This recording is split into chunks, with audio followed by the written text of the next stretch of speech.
Okay, Chip, this cabin has a long story, and I'm going to let you tell it. Awesome. This here's a log cabin. It came from Golden Valley. There's a bell over there that came with it. It was disassembled at Golden Valley, brought here and reassembled on this site, on the Pioneer 3 site. That's my short abbreviated version. Oh, okay. So back in the day, See, my stories don't start with back in the day. I haven't been here long enough. So, I don't know where I got the burdock on my coat. But anyway, this cabin came from Camp Golden Valley, and it was finished in 1996. And they used it for some of their outpost sites, but a guy named Tom Boston Kimple, if I got that right, he and his family built the camp. They were sort of like interns at the camp. I can't explain that whole story because I don't know it. But he built this cabin out in the pine forest over at Camp Golden Valley, and he took each log and scribed underneath of it. So if you look at my hand like this, we'll go like this. He scribed underneath so it actually fit right on top, nice and tight between each log, so there's no chinking, that white stuff, the caulk in between. He did stuff insulation in there, but it's so when the water comes down, it just runs on the next one and goes on down. And it was nice and tight. So back when they closed Golden Valley, I and the director here always wanted to have a log cabin here, but we never did have funds to build one. So we got permission to tear this one down and bring it over here to Wesley Woods, which is a nice little challenge. But the funny thing was, it came down a lot faster, I know, than when they put it up. We were scared that maybe each log was screwed down, but they weren't. They were just placed on top. So it actually took 2 days to tear the whole cabin down to the ground. How many people did you have working on that? They had probably about 10 of our summer staff during a week, a small week of camp. And so we sent them over there, and then I was to come the next day to help finish things up. And they had the roof off before I got there, and then they were wondering about how do we save the plywood, because it's 1/4-inch plywood and stapled about every inch into a log in the ceiling. I'm like, we can't do that. It's just going to shred the plywood. Some things we have to tear apart and rebuild. So they had it all tore apart. We came with the trailers, loaded it up, and we changed a few things on it. It did have a front porch. We didn't put that on, and it did have a back door. And I don't know if we can see, but we'll do a flash around and sort of show you that.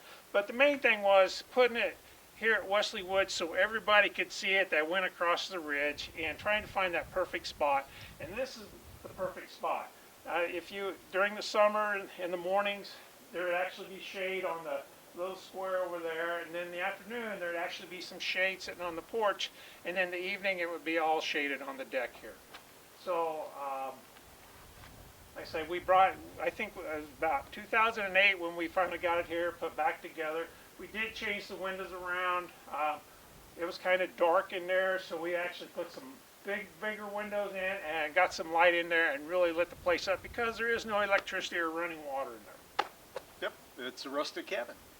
And so the other thing, well, we'll talk about the bell later when we scan. Yep. So how long did it take you guys to put it all back together again? The first fall, we actually had to build the deck, put it on, and they actually had the square part of the cabin that we didn't have the second half or the second story up, because we had to redo the roof and change things around. So actually it took probably about 2 hours to put all the logs back together, believe it or not. Wow. It was like a real easy jigsaw puzzle, but we cheated. Some of our engineer summer staff, they labeled each little corner. So if you come out and see this cabin and you look inside the little corner, you'll see some little numbers that haven't washed off yet, and so it was labeled. Nice. So, it's good to have a plan. Yes. Yeah, I don't know how light it is, and we were trying to figure out whether to take you inside or not, how light it is. So raise your hands if you want to see inside. Okay, we'll go inside.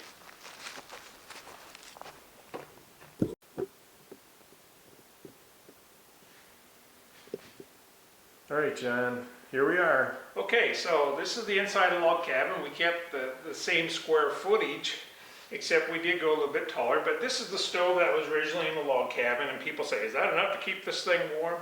Well, one experience with some summer staff can tell you that they came out and rented it for a weekend to go sledding, and they got it up to 104 up in the loft. Because they filled it one morning, went out, went sledding, and then they came back and it was 104. So as we're looking at the loft up here, we have 4 beds up there, and I did mention that we raised it a little bit. The reason we raised it a little bit, every time I walked under this thing, it felt like a little close to me, and well, sometimes I'm afraid I'd knock more hair off my head. So we raised it a foot, and then we got the nice little ladder here that goes up to the loft. And I don't know if you can see that window there, but back in the day, it used to be a door, and with like a little 4x4 platform deck to stand on, and then it went out to the bank of the hill where it was at in Golden Valley. We've got futons, couches, or beds, so the cabin can sleep probably, let's say 6, or we can go double on the beds here. And we have a tile floor, so it does make it safer in case somebody drops a spark out of the furnace and stuff.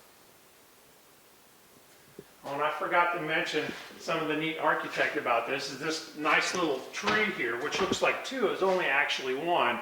And I think it's kind of neat how he incorporated it to go through the wall here, and then took it down to the other end, and made it to where just one hole went to the wall, and yet left some little branches to hang like pots or lanterns or whatever on to scatter light.